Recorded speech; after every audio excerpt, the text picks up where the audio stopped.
Genius Bio-therapeutics, also known as GBT, has been granted permission to obtain a primary listing on a foreign stock exchange, either the London Stock Exchange or the NASDAQ. GBT is South Africa's leading biotechnology company at the forefront of novel technology treatment for cancer and infectious diseases. To tell us more of the significance of the listing, we are joined in studio by Dr. Iqbal Surve. He's the chairperson of Genius Bio-therapeutics. Thank you so much for your time, Iqbal. This is obviously a big day in the life of GBT. Firstly, have you decided which exchange you are going to go for, or are you looking at a dual listing here? Bronwyn, thanks for having me on the show. It is a big day because the Reserve Bank and Treasury has given us permission to list.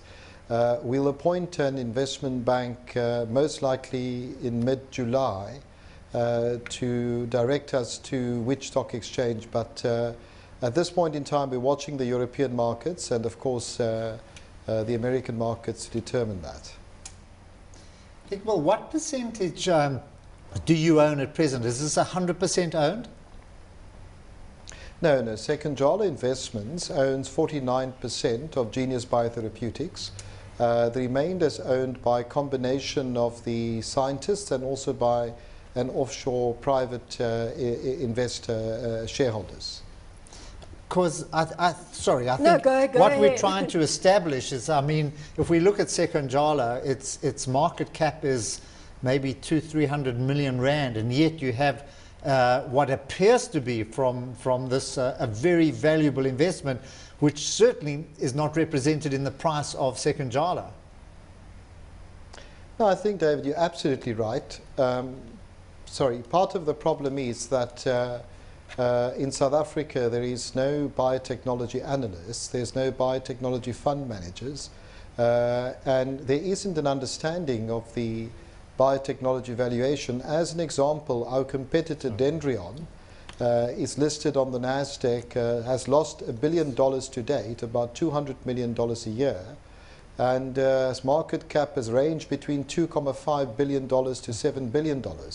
So, you know, with that kind of performance, if they were listed in South Africa, they probably would have a market cap of minus something. So it's just that, you know, the industry, the fund industry in biotechnology isn't in South Africa. I think it's a huge funding constraint, and that's one of the reasons why Treasury has allowed us to do a primary listing offshore, having analyzed, you know, the funding industry for biotechnology in South Africa. Iqbal, so I mean, listening to you, what would you like to raise? Obviously, you need the money for further development, for R&D in biotech, and you're 100% right.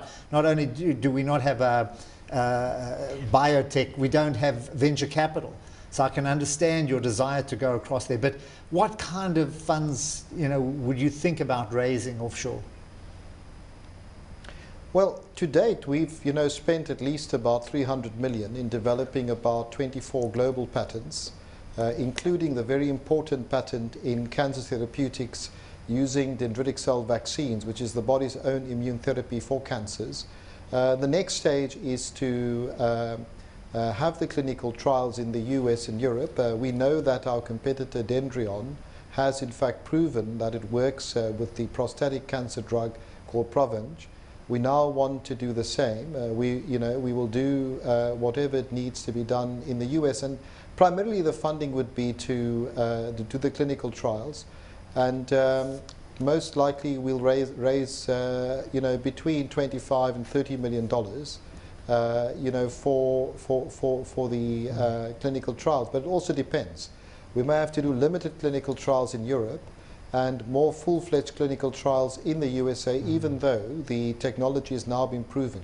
I must tell you that this is the kind of very advanced cancer therapeutics that was unheard of approximately 10 years ago. It will change the way people treat cancer over the next 2 decades.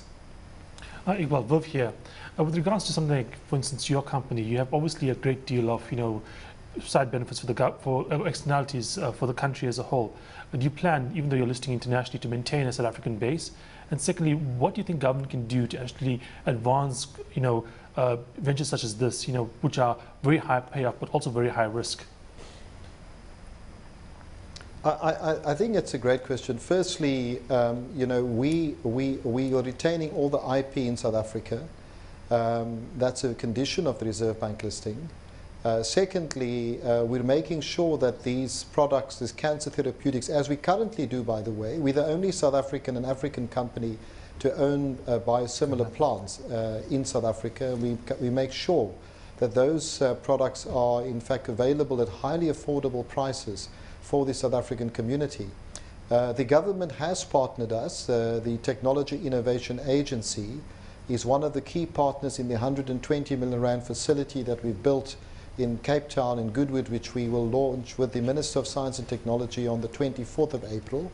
So by and large, government has a very important role to play.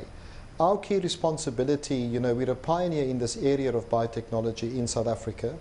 Our key responsibility is to create a platform for our scientists to work in, to grow our talent.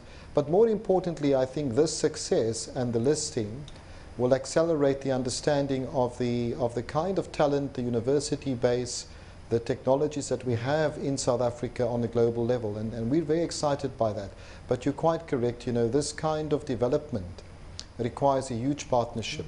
You know, I must say that at the last AGM of Sekunjalo, for instance, a lot of the shareholders felt, you know, we should use our surplus capital for dividends instead of, you know, investing it into areas of technology, which includes aquaculture, biotechnology, as well as in the IT technologies that we've invested in to date. But we've always taken a view that it's important to have a 10-year view of our economy and our business.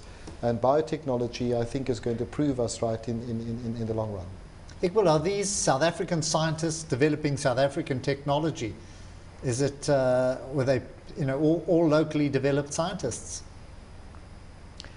The majority of our key scientists are South African, but we've partnered with the University of Cardiff in Wales. We've partnered with Pretoria University and University of Cape Town, and that has been our model. But yes, the key scientists driving our technologies are South African. Which I think tells you a lot about the expertise that we have available on in the South African and on the African continent. What is it going to take to elevate biotechnology as a sector within the South African fund management space? I think it's important, well, firstly, you need successes. That's critical. Once you have a success like this one, you're going to find that it will serve to have a greater insight. It's a bit like the dot-com situation where once you understand the importance of IT companies, you start investing in them. And I think we will probably serve as the accelerator for a greater interest. And hopefully, fund managers, institutions will start having biotechnology analysts. You know, when we did our roadshow in London and New York about 2 years ago, we met about 10 of the investment bankers at a time from each investment bank.